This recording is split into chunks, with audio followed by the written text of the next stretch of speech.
Sa mga taong pagod na masyado ang utak sa kakaisip, stress na sobra, anxious, depressed, aba ito ang pwede niyong gawin araw-araw para makatulong na kumalma ang inyong nerves. Gawa po tayo ng golden milk na ginagamit po sa Ayurvedic medicine. Ang ingredients po, isang tasang gatas. I prefer po yung plant-based, isang kutsaritang cinnamon, 2 kutsarita po na turmeric, 1/3 po na cup ng tubig at pagkatapos po ay kalahating kutsarita na grated ginger.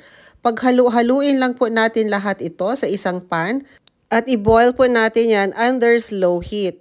At pagkatapos po ay dagdag po natin yung ating gatas at i-boil po natin ulit. Pwede nating haluan ng honey. At pagkatapos po ay inumin po natin yan ng medyo mainit pa. Ang golden milk po ay napakatagal na nitong ginagamit sa Ayurvedic medicine dahil pwede nito maibsan ang pamamaga ng ating katawan at nakakatulong din kumalma yung ating mga nerves at pangpatanggal ng kirot.